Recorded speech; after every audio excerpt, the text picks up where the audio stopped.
다른 나라, 다른 민족의 교회에는 없는 우리 한국 교회만 가지고 있는 아주 유일하고도 또 독특한 그런 전통이 몇 가지 있습니다. 그 중에 대표적인 것이 새벽 기도죠. 제가 미국으로 유학을 갔을 때 저희 학교는 워싱턴 DC 그 안에, 시내 안에 중심에 있었습니다. 그런데 여러분이 아시는지 모르겠지만은 워싱턴 DC 안에는 한인교회가 없습니다. 거기에는 이렇게 주택가가 아니고 보통 이렇게 여러 공공건물들이 많고 또 주로 흑인들이 굉장히 좀 많이 살고 또 백인들이 이제 살더라도 그곳에는 소위 대사관들이 몰려 있는 곳들이 많기 때문에 이제 그곳 안에는 한인들이 별로 살지를 않습니다. 그래서 그곳에는 한인교회가 이제 없었던 거죠. 유학을 가서 이제 새벽 기도를 너무 하고 싶었는데 차는 없고 그러다 보니까 아무리 찾아도 새벽 기도를 할 수가 있어야죠. 딱 하나 한인교회를 찾았어요. 워싱턴 DC 안에. 야, 여기가 새벽 기도하면 되겠다 이제 생각해가지고 가려고 하니까 이단교회였습니다. 새벽 기도하는 교회가 이제 미국 교회에 이제 없다라는 것을 이제 알게 되고서 뭐 새벽에 예를 들어서 학교 안에 있는 체프를 가려고 해도 워낙 이렇게 잠금 장치가 잘 돼 있기 때문에 괜히 들어갔다가 거기서 이상한 사람 취급받을 수 있기 때문에 새벽에 일어나서 기도하러 갈 곳이 없더라고요.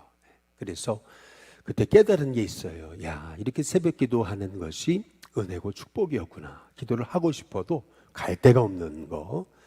이제 그러한 그 마음에 야, 이렇게 새벽 기도가 중요한 거였구나 라고 하는 것을 제 느꼈던 적이 있습니다. 또 우리 한국 교회가 가지고 있는 전통 중에 아주 유일무이한 전통 중에 하나는 성미를 드리는 그러한 전통이죠.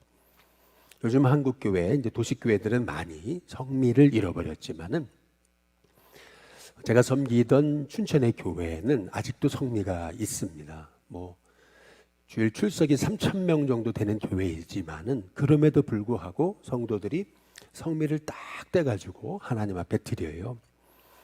실은 그 성미를 목회자가 이제 먹는다는 것은 실은 성도의 사랑을 이제 먹는다는 겁니다. 그러나 이 성미를 드셔 보시면은 이제 여러분이 아시겠지만은 성미는 한꺼번에 이렇게 쌀을 사가지고 그 중에서 10분의 1을 딱 떼가지고 드리는 게 아니고 이거를 성미는 밥을 먹을 때마다 이렇게 한 숟갈씩 떠가지고 따로 구별하면서 하나님 앞에 기도하면서 하나님께 삶을 맡기면서 그리고 하나님 것을 구별해가지고 드리는 거잖아요. 그러다 보니까 성미에 같은 경우는 이제 하나님 앞에 드릴 때 조금씩 이렇게 담아서 이제 자루에 담아서 주머니에 담아서 드리잖아요. 근데 이거를 이제 교회에서 모아서 주게 되면은 어떤 경우는 6개월, 어떤 경우는 1년 묵혔다가 줄 때가 있습니다. 그러면은 이제 그거를 먹으려고 딱 이제 열어보면은 벌레들이 막 날아다니죠. 근데 그런 밥을 이제 먹게 되면은 맛이 없어요. 사실은요, 굉장히 퍽퍽합니다. 이제 그럼에도 불구하고 이거는 성도의 사랑이다. 이건 성도의 기도다. 성도의 눈물이다. 이런 생각을 가지고 그렇게 성미를 받아서 그거를 먹었던 그런 기억이 있습니다. 그 성미의 전통은 실은 하루에 아침, 점심, 저녁을 이렇게 먹을 때마다 하나님의 그 음식을 따로 떼어 놓는 거잖아요. 그러면서 늘 기도하면서 성미를 드리는 거거든요.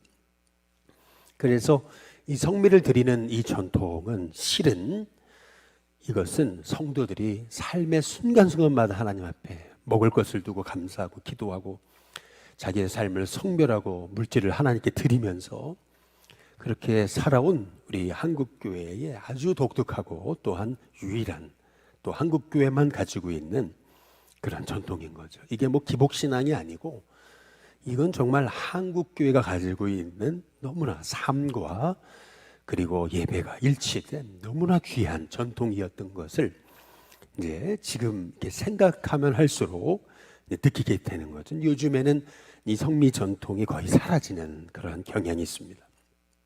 또 이미 사라진 한국교회의 유일무이한 전통 하나가 있죠. 그것은 뭐냐면 날연보입니다.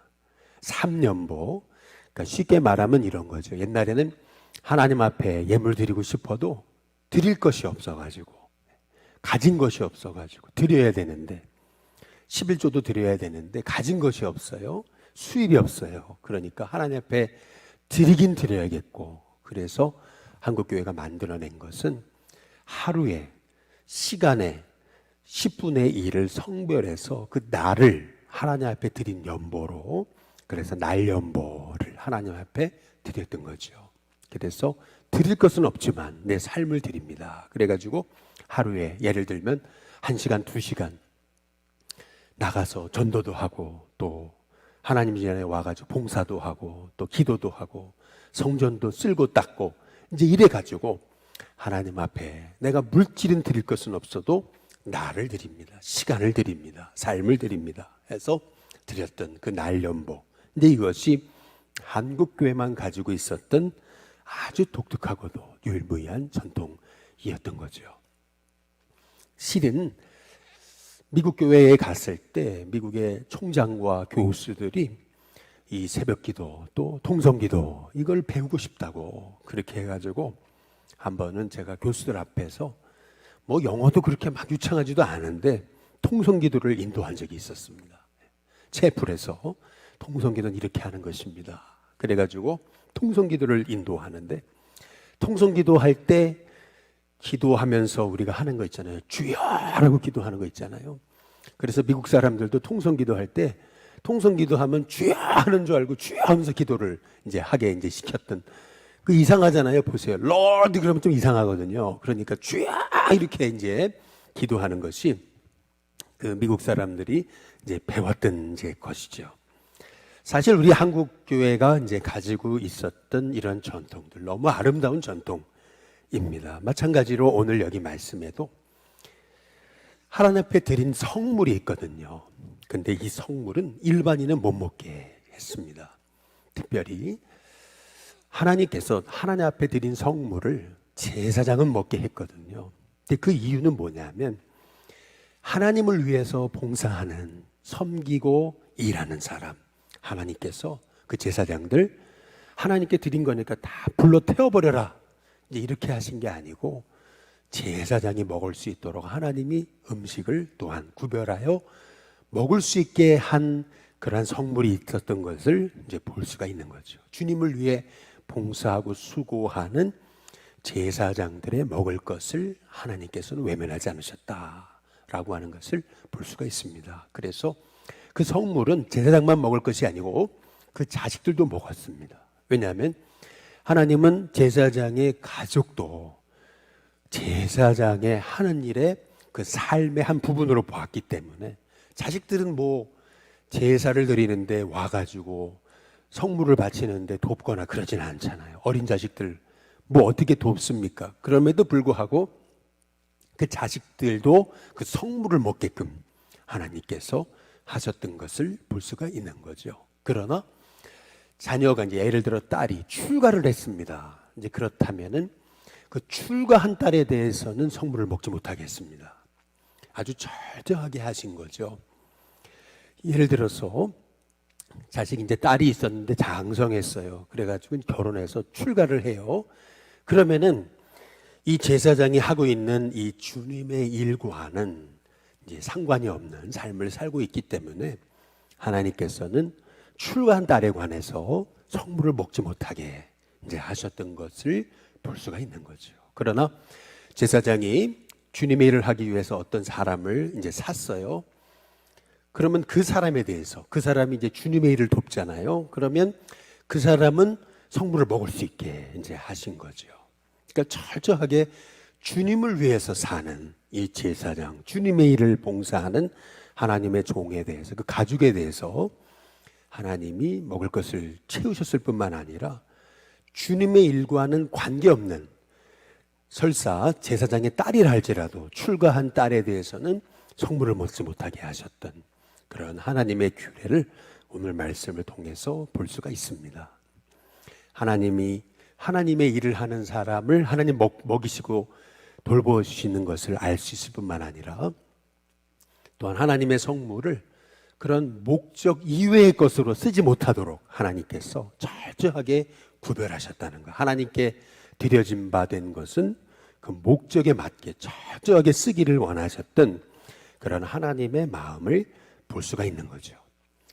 또한 하나님께 드리는 제물에 관해서는 흠이 있는 것은 이제 안 됐습니다. 흠이 있는 것은 드릴 수가 없었습니다. 상한 것, 재배임을 당한 것, 종기 있는 것, 뭐 습진 있는 것들, 이런 것도 안 됐습니다. 야, 소를 드리는데 그 소에 습진이 있는 것까지 이렇게 살폈다라고 하는 것을 우리가 주목할 필요가 있습니다.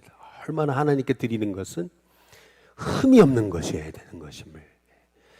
동물도 이렇게 습진이 있는 것도 안 된다라고 하셨던 이런 철저한 이 규례를 우리가 이제 보게 되면서 하나님께 드리는 예물은 흠이 있는 것이면 안 된다라고 하셨던 이 하나님의 특별한 규례를 우리가 보게 되는 거죠. 왜 그러셨을까? 어떤 분이요, 남편을 위해서 그렇게 전도를 위해 기도했는데 남편이 드디어 교회에 나왔습니다. 남편이 은혜를 받았나 봐요.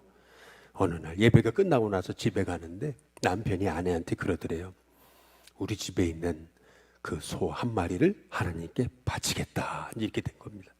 아내가 너무 기쁜 거죠. 야, 이제 우리 남편이 드디어 믿음이 생기는가 보다. 여러 소를 기르고 있었는데 그 중에 한 마리를 하나님께 드리겠다. 물론 여러 소 중에 한 마리지만 그 소 한 마리가 얼마나 비싼 겁니까?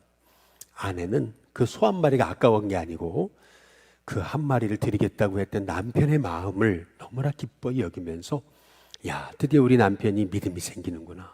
하나님께 이렇게 귀한 것을 예물로 드리려고 하다니 우리 남편이 드디어 믿음이 생기게 돼서 감사합니다. 이제 이렇게 하나님께 감사하게 됐던 거죠.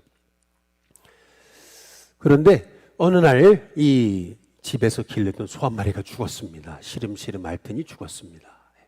남편이 아내한테 그러면 소 한 마리가 죽었다고 그랬더니 아내가 묻습니다. 그 소가 어떤 소였냐고 그랬더니 하나님께 드리려고 했던 소라고 그랬습니다. 하나님 앞에 드리려고 했던 소, 다시 말하면 하나님 앞에 실은 드리려고 했다라고 한다면은 아직 건장하고 그리고 건강한 소들 많잖아요. 그런데 그 아픈 소가 바로 하나님께 드리려고 했던 소다. 이제 그런 우스갯소리의 이제 얘기입니다.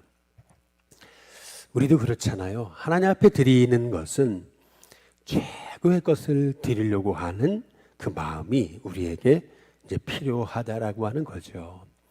하나님이요, 뭐 물질이 없어가지고 우리에게 이렇게 흠없는 것을 드리라고 이제 하시는 게 아닙니다. 하나님 앞에 드릴 때는 가장 최고의 것을, 쉽게 말하면 나한테 필요 없는 거 가져와서 하나님 받으세요. 이게 아니고 그러니까 나한테는 별로 중요하지 않아요. 그러니까 어차피 내가 안 쓸 거니까 하나님 받으세요. 이거는 안 된다라는 겁니다. 마음의 중심을 보시는 하나님께서 하나님께 드리는 예물은 흠없는 것, 최고의 것, 나에게 너무 귀중한 거예요. 없어서는 안 되는 거예요. 그러나 그것을 하나님 앞에 올려드리고자 하나님 앞에 제물로 바칠 때 하나님은 그 마음을 받으시는 것이다 라고 하는 것입니다. 우리는 보통 이제 제가 미국에 가서 예배드리면서 놀랬던 게 있어요. 그게 뭐냐면은 우리는 어떤 편견을 가지고 있어요. 미국인은 뭐 11조도 안 한다. 미국인들은 헌신이 부족하다. 뭐 이런 편견들을 가지고 계십니다. 그러나 그렇지 않습니다. 미국에 가서 이제 아주 놀랐던 것들이 있어요. 이렇게 굉장히 미국에서 영향력 있는 교회들을 이제 여러 군데 찾아다니면서 이제 느낀 것이 있어요. 그 유명한 그 세들백 교회에 갔을 때, 딱 주차장에 내렸을 때 그때의 충격 사실은 대단했어요. 주차장이 교회에서 상당히 멀리 떨어져 있거든요. 교회가 워낙 큰 교회다 보니까 주차장에 내렸는데 교회가 안 보일 정도로 그렇게 멀리 주차장이 넓게 펼쳐져 있어요. 어마어마한 땅을 가지고 있는 교회입니다. 멀리 교회가 안 보여요. 이게 이정표 보야 이제 들어갈 수 있는데 딱 주차를 했어요. 글로 안내를 해가지고. 그런데 딱 주차하고 내렸는데 어디서부턴가 음악 소리가 들리는 거죠. 계속 찬송 소리가 들려요. 야, 이게 무슨 소리지? 스피커는 어딨지? 이제 봤더니 그때가 벌써 몇 년 전인데요. 20여 년 전인데 돌을 그 안에다가 스피커를 넣었는데 이제 플라스틱으로 돌처럼 만든 거죠. 그런데 이게 돌인지 이게 스피커인지 못 알아볼 정도로 아주 그냥 너무 귀하게 해가지고 그렇게 만들어 놨더라고요. 그냥 하나하나 만들어 놓은 것이 얼마나 그렇게 최선을 다해서 만들어 놨든지요. 가서 너무나 놀랐어요. 뭐 교육관 이런 거는요 상상을 못해요. 가보시면 정말 놀라실 정도로 이게 놀이동산인지 이게 교회인지 이게 구분이 안 됩니다. 얼마나 그렇게 예쁘고 그렇게 아름답게 해놨는지. 막 동산을 해놨는데 그 동산에 십자가가 딱 3개가 세워져 있는데 또 안에는 동산 밑에는 굴로 파가지고 빈 무덤으로 이렇게 만들어 놨는데 야, 이게 뭐 놀이동산인지 이게 뭐 꿈의 랜드인지 뭐 모를 정도로 그렇게 해놨어요. 근데 그것이 그냥 뭐 했겠습니까? 다 미국 사람들 그렇게 은혜 받은 자들이 하나님 앞에 드려가지고 그렇게 교회를 아름답게 이제 꾸며놨던 거죠. 하나님 앞에 우리가 우리의 것을 드린다고 했을 때 우리는 자꾸 내게 좀 내가 안 쓰는 거, 쓰다 남은 거, 우리 집에서는 안 쓰는 것들, 근데 그거를 하나님 앞에 이제 드리겠다고 가져와서 드리는 그런 것이 아니고 하나님 앞에 드릴 때는 가장 최고의 것으로 정말 내가 써도 아까운데 그런데 정말 귀한 것들을 하나님 앞에 드리고자 할 때 하나님께서 그 마음을 보시는 거죠. 그런데 신기하게도 그렇게 하면 못 살 것 같은데 아니요, 하나님이 다 채우시고 먹이시는 것을 이제 볼 수가 있습니다. 그래서 오늘 여기 보시면은 하나님 앞에 드릴 때 어떤 상한 것, 지체 배임을 당한 것, 종기 있는 것, 습진 있는 것 이거 드리지 말아라. 하나님 앞에 드릴 때는 흠없는 것, 최고의 것을 드려라. 이렇게 말씀하시는 것을 볼 수가 있습니다. 그리고 또 마지막으로 오늘 말씀 27절에 보시면은 수소나 양이나 염소가 났을 때 이래 동안은 어미와 같이 있게 하라는 겁니다. 그리고 8째 날 이후로부터는 여호와께 화제로 예물을 드릴 수 있다. 그러면 기쁘게 받으심이 될 거다. 이렇게 말씀하십니다. 암소가 새끼를 낳았어요. 그 새끼를 하나님 앞에 드리되 난 지 7일 동안은 어미와 같이 있게 해라. 그리고 8일째 된 이후에는 하나님 앞에 드릴 수 있다. 그리고 28절에 암소나 암양을 막론하고 어미와 새끼를 같은 날에는 잡지 마라. 이렇게 말씀하십니다. 하나님 앞에 드린다는 열심 때문에 어미와 새끼를 같이 잡아가지고 이제 드리려고 하는 경우가 있거든요.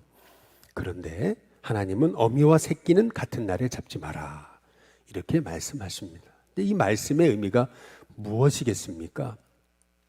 하나님께 드리는 예물은요, 이렇게 무자비하게 얻은 그러한 제물로는 하나님 앞에 드리지 말아라 라고 하시는 말씀이죠. 예를 들면 이런 겁니다. 어떤 분이 은퇴 이후의 삶을 아름답게 꾸며가기 위해서 집을 지었고 그리고 거기에다가 월세를 받아가지고 생활을 하세요. 그런데 요즘 뭐 코로나처럼 어려운 시대가 되다 보니까 사람들이 월세를 못 내요. 월세를 못 내니까 그러니까 그 월세 받아가지고 11조 드리는데 그런데 한 달이 밀리고 이제 그러잖아요. 그런데 그 못 내는 월세 못 내는 그 사람들한테 무자비하게 다그쳐가지고 그래가지고 그들에게 월세를 받아서 그것 가지고 그렇게 11조 드리지 말아라. 다시 말하면 무자비한 재물, 예물 하나님 기뻐하시지 않는다는 거죠. 조금만 더 어려운 사람 배려하고 11조가 조금 줄더라도 조금 그 사람들을 배려하면서 하나님이 기쁘게 받으시도록 드려라. 이제 이런 얘기거든요. 사업을 하는 사람이 사업을 하다 보면은 이제 야근도 하게 되고 직원들을 일을 시키잖아요. 그런데 야근을 시켰어요. 그래서 계속 야근을 시켜가지고 그래서 그 사업이 번창했습니다. 돈을 많이 벌게 됐어요. 수입이 많이 들게 됐습니다. 그러면 11조도 드러나잖아요. 이 사장이 말이에요. 그런데 그 11조가 드러나게 됐을 때 직원들한테는 일은 시켰는데 야박하게 그렇게 봉급 더 깎으면서 그렇게 해가지고 자기는 많이 얻어가지고 그렇게 해서 11조를 더 드린다고 한다는 거, 그거 하나님 기쁘게 받으시는 게 아니다 라고 그렇게 말씀하고 이제 계시는 거죠. 그러니까 다시 말해 하나님께 재물을 드린다고 하면서 어미와 그 새끼를 같은 날에 잡아요. 또 새끼를 낳는데 하나님께 드리는 것이 가장 기쁜 거라고 한다는 이유로 태어나자마자 뭐 이틀 된, 하루 된 그 새끼를 드린단 말이에요. 무자비한 거죠. 어미와 7일 동안은 같이 있게 하고 그리고 8째 되는 날 하나님께 드려라. 근데 이 말의 의미는 하나님께 드리는 것이 귀하고도 최고의 것을 드리기는 해야 되지만은, 그러나 그 재물이 어떤 사람을 향한, 어떤 형편을 가진 사람을 향한 무자비한 재물은 되면 안 된다라고 하는 것을 하나님께서 말씀하고 계시는 거죠.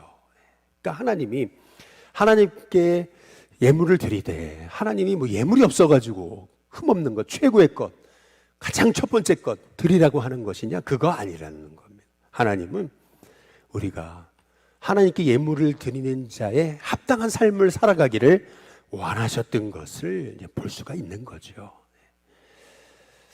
소위 예물을 드린다고 하면서도요, 하나님 앞에 드릴 때 내가 안 쓰는 건데 그거를 하나님 앞에 가지고 와가지고 하나님 받으시라고, 여러분 그러한 마음을 하나님 기뻐하시지 않는다는 거예요. 이 마음의 이 중심을 하나님께서 우리에게 이제 가르치고 계시는 거죠.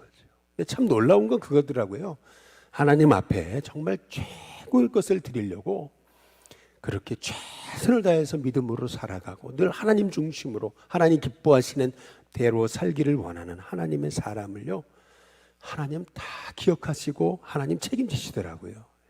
이것이 하나님이 우리의 이 물질을 받으신다기보다는 우리의 마음의 중심을 받으시는 것임을 우리가 기억할 필요가 이제 있는 거죠.